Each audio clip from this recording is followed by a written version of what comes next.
नमस्कार, मैं हूं अंजलि इस्टवाल और एक बार फिर से हाजिर हूं बस इसी दुआ के साथ कि फिट रहे इंडिया। आज हम बात करने वाले हैं एनीमिया की, जिसे हम आम बोलचाल की भाषा में खून की कमी भी कहते हैं। दरअसल इसका खतरा सबसे ज्यादा बच्चों और गर्भवती महिलाओं में होता है। आइए जानते हैं कि आखिर इसके पीछे वजह क्या है। एनीमिया खून की कमी होती है, जो हीमोग्लोबिन रेड ब्लड सेल्स में होता है वो कम हो जाता है। अब उसके कई सारे कारण होते हैं। कॉमनेस्ट कारण जो है वो आयरन डेफिशिएंसी एनीमिया है और B12 डेफिशिएंसी। आयरन डेफिशिएंसी जो होती है वो ब्लीडिंग से हो सकती है, जैसे फीमेल में पीरियड्स एक्सेसिव ब्लीडिंग से होती है, या अल्सर्स हो स्टमक में, इंटेस्टाइन में, तो वहाँ से ब्लीडिंग हो रही है। और हमारे देश में वैसे ही काफ़ी ज़्यादा वेजिटेरियंस हैं, तो B12 जो सिर्फ एनिमल फूड्स में होता है उसकी कमी से भी B12 deficiency can cause anaemia. अब आयरन डेफिशिएंसी और B12 के अलावा भी काफ़ी सारे एनीमियाज होते हैं। हीमोलिटिक एनीमिया, जिससे डिस्ट्रॉय होती है रेड ब्लड सेल्स, बॉडी में कुछ एंटीबॉडीज़ होती हैं। कुछ जेनेटिक कॉजेज जैसे थैलेसीमिया है, सिकल सेल एनीमिया है। माइल्ड एनीमिया में तो सर दर्द हो सकता है, इरिटेबिलिटी हो सकती है, कन्फ्यूजन हो सकता है, सांस फूलता है, चेस्ट में पेन हो जाता है और हाथ पैर ठंडे हो जाते हैं। और अगर बहुत ज़्यादा हो, लेस देन 6 हो, तो सांस ज़्यादा फूलने लगता है, सूजन आ जाती है पैरों में, जिसमें ब्लड ट्रांसफ्यूजन की ज़रूरत पड़ती है। तो आपको हर 6 महीने में एटलीस्ट ब्लड टेस्ट करा लेना चाहिए। और 12 to 14 नॉर्मल होता है for women, and for main it's about 13 to 16। अगर आयरन डेफिशिएंसी है तो ओरल आयरन सप्लीमेंट्स देने होंगे। कई लोग आयरन सप्लीमेंट्स टॉलरेट नहीं करते ओरल, तो उनको इंट्रावीनस देना पड़ता है। और अगर B12 डेफिशिएंसी है तो यूजुअली इंजेक्शंस देने पड़ते हैं, फॉलोड बाय ओरल सप्लीमेंट्स। इसमें डाइटरी ध्यान बहुत रखना चाहिए, क्योंकि आप कभी भी ब्लैकआउट हो सकते हो, आपका बीपी लो हो सकता है, आपके पीरियड्स इरेगुलर हो सकते हैं। तो इन चीज़ों को लाइटली नहीं लेना चाहिए। इनको रिप्लेस करने के लिए आप किशमिश खाइए, आप डेट्स खाइए, आप अनार खाइए, अनार का जूस पीजिए, स्पिनच खाइए। सबसे अच्छी चीज़ इसमें और जो सबसे देसी है, जो हमारे पुराने लोग यूज़ करते थे, वो है पान। तो आप हर खाना खाने के बाद जब पान खाते हैं तो ऑब्वियसली आपका आयरन और कैल्शियम कंटेंट आपकी बॉडी में चला जाता है। तो उससे आपको घबराना नहीं चाहिए। अपने हस्बैंड या अपने बॉयफ्रेंड को बोलिए पान की दुकान पे ले जाएं और रोज़ एक पान खाया करिए। अगर आप 21 दिन बीटरूट का जूस पीते रहेंगे तो आप देखेंगे आपका हीमोग्लोबिन लेवल बहुत हद तक हाई हो जाता है। और ग्रेन्स में अगर आप ब्राउन राइस का प्रयोग करते हैं तो इससे B12 मिलता है, जिसको हीमोग्लोबिन को एनहांस करने में आपकी मदद करता है। फिट रहे इंडिया में अब वक्त है योग का। आइए जानते हैं कि किस तरह से करते हैं गोमुख आसन।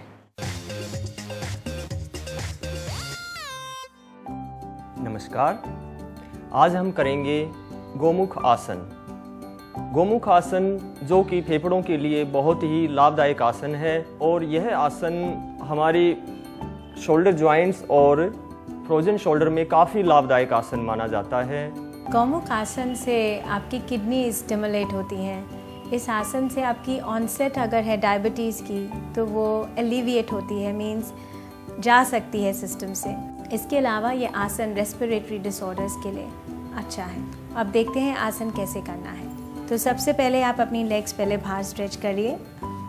उसके बाद आप राइट लेग को बेंड करिए और क्रॉस करिए लेफ़्ट लेग के नी के ऊपर, और जो लेफ़्ट फुट है उसको आप राइट हिप के बाहर की तरफ लेके आएंगे इस तरीके से।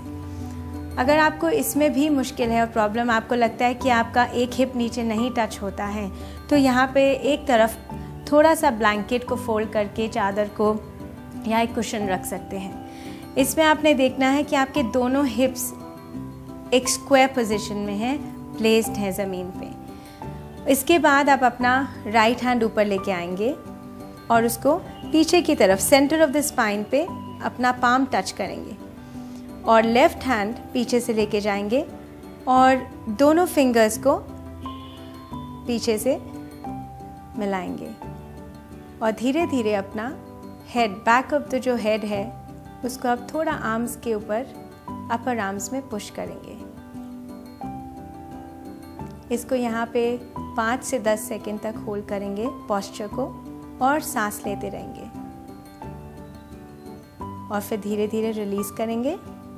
लेफ्ट हैंड रिलीज़ करें, फिर राइट हैंड को एक बार स्ट्रेच करते हुए ऊपर, उसको भी रिलीज़ करेंगे। इसी तरीके से आप ये आसन दूसरी तरफ भी करेंगे, लेफ़्ट लेग ऊपर रखते हुए, जैसे अभी हमने राइट किया है, दोनों तरफ बैलेंस करने के लिए। आज के लिए इतना ही, थैंक यू। अब वक्त है ब्यूटी टिप्स का। तो आइए हमारी ब्यूटी एक्सपर्ट से जानते हैं कि अगर आपके चेहरे पे कुछ दाग या धब्बे हैं तो उन्हें कैसे दूर करें।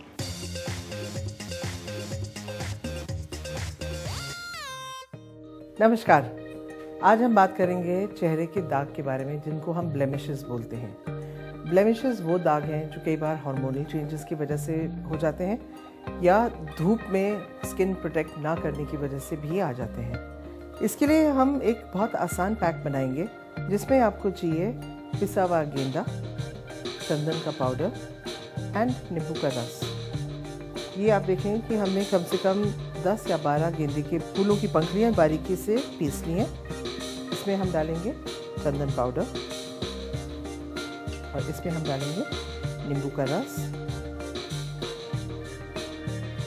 आधा नींबू इस मास्क के लिए बहुत है, और हल्का सा पानी मिलाएंगे, क्योंकि गेंदे में अपना भी रस होता है और नींबू का भी रस हमने डाला है।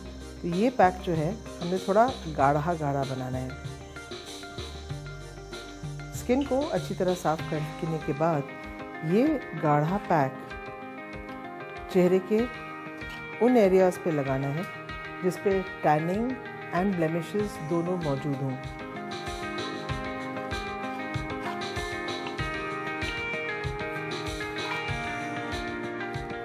ये आप देख रहे हैं, बिल्कुल स्मूथ, बहुत ही खूबसूरत पैक बना है।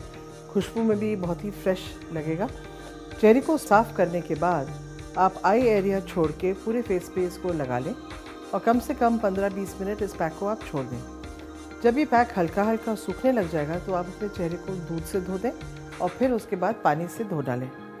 पैक करने के बाद आप देखेंगे कि जो स्किन एरियाज़ हैं जिनमें ब्लेमिशेस हैं वो थोड़े से फेयर भी लगेंगे और मार्क्स आपके लाइटर लगने लग जाएंगे। फिट रहे इंडिया में अब वक्त है नए वर्कआउट सीखने का। तो चलिए मिलते हैं हमारी फिटनेस एक्सपर्ट से।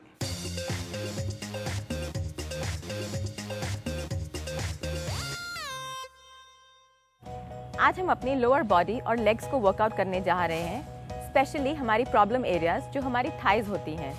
इसके लिए मेरे साथ मैट पे आइए, अपने बैक पे इस तरह से लेट जाइए, अपने लेग्स को आउटस्ट्रेच रखिए और हो सके तो अपनी लोअर बैक को सपोर्ट कर लीजिए अपने पाम्स को नीचे रख के। अपनी दोनों लेग्स को ऊपर लेके जाइए और ऐसे वाइड करके हम क्रिस क्रॉस करेंगे। अपने नीज को आप जितना स्ट्रेट रख सकते हैं स्ट्रेट रखिए। कोशिश करके अपने लेग्स को 90 डिग्री से ज़्यादा क्लोज मत लाइए, अपने फेस से थोड़ा सा दूर ही रखिए ताकि प्रेशर आपके लोअर कोर पे भी आए। इसको 1.5 मिनट तक करते जाइए।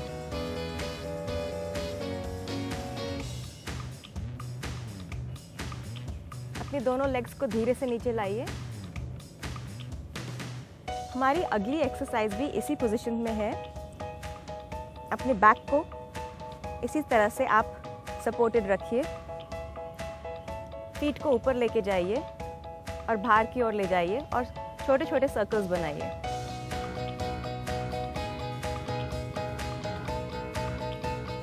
अपने लेग्स को आप जितना डिस्टेंस दे सकते हैं उतना डिस्टेंस दीजिए।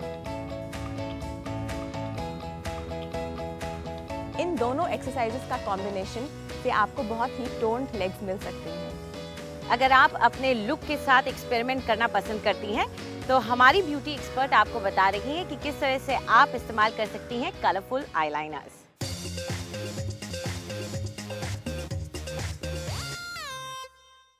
I am sure black eyeliners तो आप सभी यूज़ करते हैं, पर क्या आप कलर्ड आईलाइनर्स भी उतने ही कॉन्फिडेंस से लगा पाते हैं?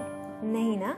चलिए देखते हैं कि कलर्ड आईलाइनर्स को यूज़ करके आप अपनी आईज को और भी ग्लैमरस कैसे बना सकते हैं। ब्राउन आईज पर अक्सर ब्लू आईलाइनर बहुत अच्छा लगता है। आज हम इनकी आईज पे ब्लू आईलाइनर को यूज़ करके बताते हैं। सबसे पहले आप काजल पेंसिल लीजिए और इसे आई के अंदर फिल इन कर लीजिए। इसे हम वाटर लाइन पे लगाएंगे, एकदम थिन लाइन। इसी तरह दूसरी आई में वाटर लाइन में काजल लगाने के बाद आप ब्लू आईलाइनर लीजिए। मेक श्योर कि ये आईलाइनर अच्छे से शार्पन हो। अब काजल पेंसिल के नीचे यानी आईलैशेस के नीचे से आपने इसको हल्के हल्के स्ट्रोक्स में लगाना है और जैसे जैसे आप इनर कॉर्नर के पास जाएं, ये पतला होना चाहिए। अब यही आईलाइनर हम ऊपर भी यूज कर सकते हैं, इससे थोड़ा ज्यादा इम्पैक्ट आएगा।